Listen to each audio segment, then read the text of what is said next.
Gel in Agriculture, brought to you with the compliments of the Ministry of Agriculture, Food, Fisheries and Water Resource Management and the Barbados Agricultural Society.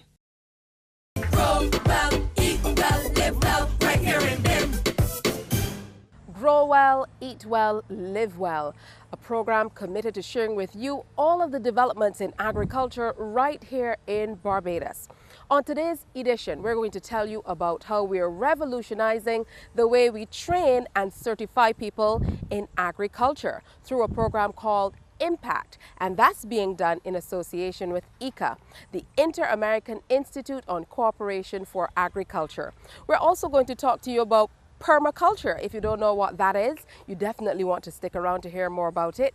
And we'll be speaking with Agricultural Officer Mr. Tony Rollins about post-crop management. That's all today on the program. Let's get started by talking with the personnel at IICA about the Impact program. IMPACT stands for Improving Productivity in Agriculture through Competency-Based Training. And what we're seeking to do here at IICA, in collaboration with the St. George Farmers Cooperative, is to train about 220 farmers in various areas in agriculture. At present, we're rolling out 9 courses. Last year we did 4, and this year we're looking to do 5. Already we have crop production levels 1 and 2. We also had rabbit rearing and agro-processing level 1. This year we're looking at butchery, level 2. We're looking at livestock rearing.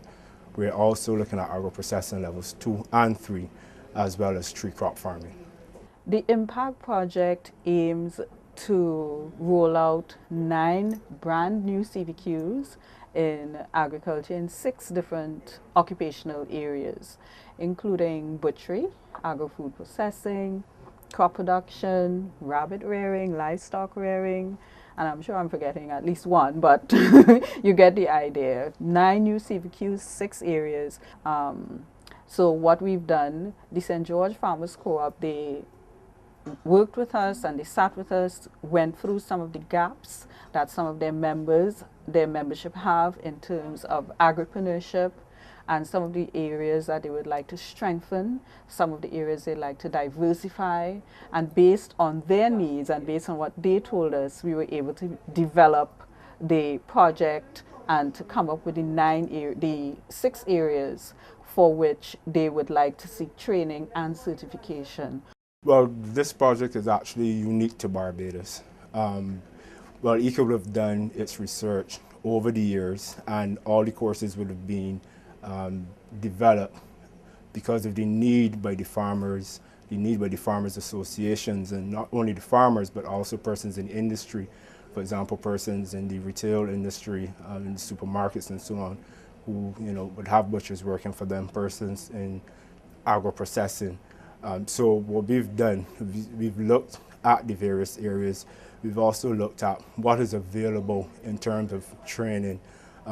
The qualification given is a Caribbean vocational qualification, and to that extent it is not just specific to Barbados, but with this project, this is the first time that these 9 CVQs are being rolled out in Barbados, and some of them we've actually adopted them. They've now become national vocational qualifications, because what we've done in collaboration with TVET, we've actually looked to see whether or not some of the curriculum is actually relevant, and where industry players have deemed it not relevant, then we sat down.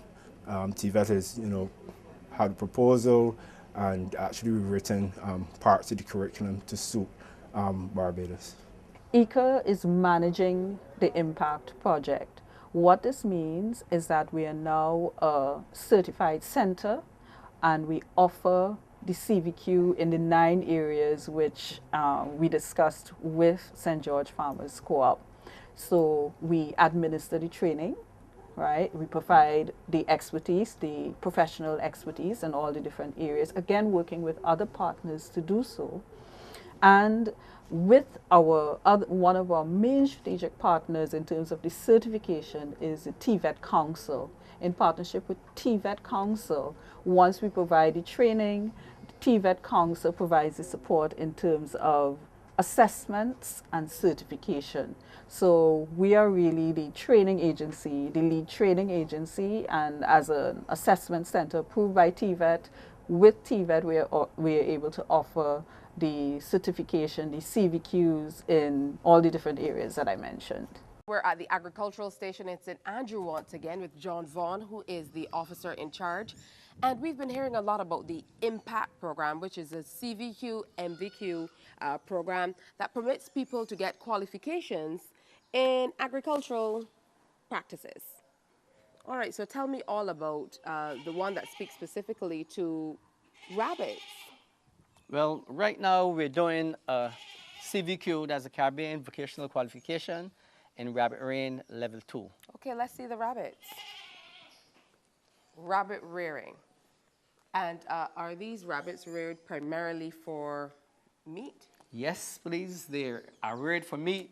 Right now, rabbit meat again is in high demand and we don't have enough producers. Also, we have the same problem with inbreeding.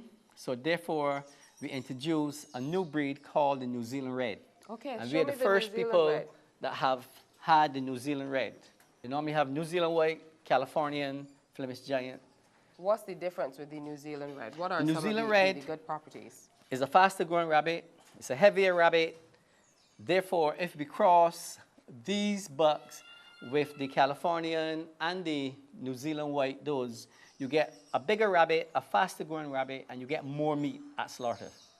To market time is 3.5 months. 3.5 months, you should have a rabbit about 5 to 6 months, and you get what you call a table rabbit, 3.5 to 4 pounds, just like a chicken. If you're rearing it for breeding, then it's a little longer. You grow the does out to about 9 months old, and you grow the buck to about 12 months old. All right, so with the IMPACT program, you know, what are students taught? Well, in the IMPACT program, they are taught the whole rabbit process. They're taught how to build cages, how to build nesting boxes. They're taught how to breed rabbits, how to feed them. They're taught how to slaughter rabbits. They're taught the whole process, and they're taught how to market the animal. What are some of the other areas that are covered by the IMPACT program? Well, they're going to do butchery. They have done crop 1 and 2. They have done agro-processing, and they are going to do tree crop planting. How do you get to be a part of the IMPACT program? Well, normally it's advertised by IICA, IICA, Inter-American Institute for Cooperative Agriculture, and they go through a screening process because according to the level, you have to get like farmers that are experienced. Some programs like level 1 are for people that are coming into the industry that needs to be taught from the ground right up. Here's where we take a break from Gel in Agriculture. But when we come back, we sit down with Mr. Tony Rollins, an agricultural officer, to talk about post-crop management. How do you keep those fruit and vegetables in your refrigerator a little bit longer? He's going to share that with us and a whole lot more. Stay with us. Live well, right here in Bim. Grow well, eat well, live well, right here in Bim. Grow well, eat well, live well, right here in Bim. Grow well, eat well, live well, right here in Bim.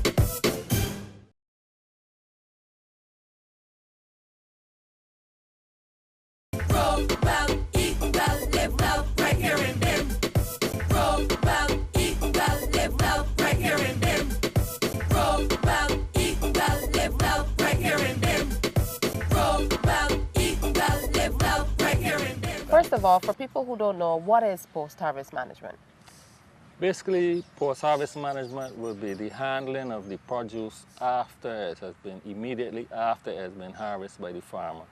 And where you will want to perform post-harvest handling management on crops will be to prolong the shelf life and also to maintain the quality of the produce. That's really, really interesting because a lot of the times people bring products home and it's almost like sometimes they go off really quickly, other times they don't. Most people tend to just put everything in the refrigerator. So let's talk about it from a consumer's standpoint, and then we can go back and talk about it from the farmer's standpoint. Sometimes you will buy produce and then in no time at all you find that the produce starting to decay and to rot on you. And that could be as a result of how the product was handled after it was harvested. Sometimes you will see farmers transporting produce to the market, whether it be supermarket or for export. And you will find they would have it on the back of vehicles, exposed to the sun. Sometimes you would see they would have it packed, stacked on top of one another, which can also cause damage to the produce in terms of compression, where they squeeze the produce that are on the lower part of the back of the truck. And this, even though at that time it might not be visible to the consumer, shortly after he gets it home and whether he puts it in the fridge or he puts it in the pantry or wherever, then that is when you would then start to see the effects of that poor handling initially. All right, so let's step back now and talk about, the things that the farmers should do, once they've harvested the crops. One of the main detrimental factors that affect produce after harvest is temperature. So immediately after you harvest your produce, it would be best to try to remove as much field heat from the produce as possible. One of the better ways of actually reducing the level of that field heat will be to harvest early in the morning when the sun has not risen as yet and it's not as hot, or later in the evening. But if it happens that you can't avoid harvesting when the sun is high, what you can do is try to remove field heat. On harvesting, what you can do, you can try to put it in shade, in a shaded area as soon as possible. That would help dissipate some of the heat, but it won't remove all of the heat. So they have other methods of removing this field heat from the produce. You can use water. You can also use controlled atmospheres where you would put it in a air-conditioned, so to speak, environment. And this would go a long way in helping to reduce the field heat that will be created once the sun is still shining hot. Some plants, produce, when they go through the ripening stage, they tend to give off ethylene. Ethylene is a natural, odorless gas that is produced through the ripening process. And even though it makes fruits, sweeter to the taste, and it brings about a color change, it can have a detrimental effect on other plants that don't produce ethylene at such high levels. To give an example, you wouldn't want to store like green leafy vegetables, cabbage, kale is popular now, with produce that give off ethylene, because what it tends to do would to degrade the green color of those products, and it will cause yellowing. And we all know that consumers buy according to appearance. If they see a product looks good, they'll purchase it. If it doesn't look good, they won't purchase it. In the case of bananas, bananas are sold in bunches. You store them at home in bunches. But you will find that once they start to ripen, all of them would get ripe basically around the same time. And that's as a result of the ethylene production that would hasten the ripening process. You've gotten some great tips on how you should store those fruits and vegetables once you get them home. Live well, right here in BIM. Grow well, eat well, live well, right here in BIM. Grow well, eat well, live well, right here in BIM. Grow well, eat well, live well, right here in BIM.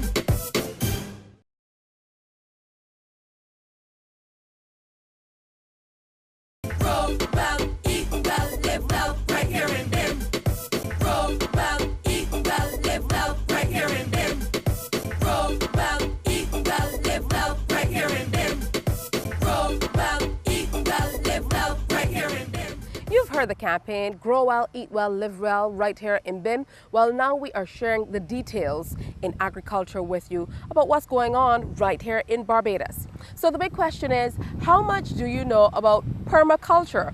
What is it and how can you get involved? Well, after this next segment, I am sure there will be no more questions.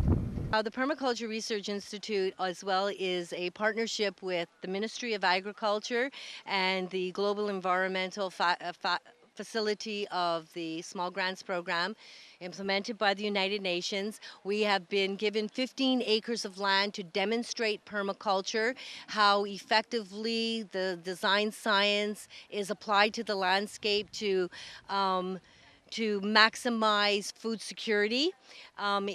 We also are a educational center where we have a permaculture design certification program. The students come through this program. It's a 12-day intensive program where you learn all about the principles and the ethics of permaculture, and it's quite exciting. You get, by the end of the course, you are equipped to design a landscape efficiently and sustainably. You get to go out in the field and get some practical work at it as well. So we've already had 2 courses already. So we have a total about 38 graduates, and everyone who's come through the course is very excited. They no longer look at landscape the same way. Their eyes are completely new to the whole concept of it's not just a piece of land. When they see a hill or they see a slope, they know what to do with it and so forth. So it's been really successful. This course is available for everyone. It is beneficial to learn how you can maximize the space that you have, even if it's a 10 by 10. Once you understand what the principles are, you can apply those principles on any scale. So it could be a 5 by 5 piece of land, piece of land to acreage. The principles apply to no matter what size. How do you apply for the course? Do you have to come through the Ministry of Agriculture? You contact us at the Permaculture Research Institute. You can contact our website at www.cpribarbados.com, and everything on there is listed. That's it for this episode of Gel in Agriculture. Remember, grow well, eat well, live well. Right here in BIM, it's possible. Grow well, eat well, live well, right here in BIM. Grow well, eat well, live well, right here in BIM. Grow well, eat well, live well, right here in BIM. Grow well, eat well, live well, right here in BIM. Grow well, eat well, live well, right here in BIM.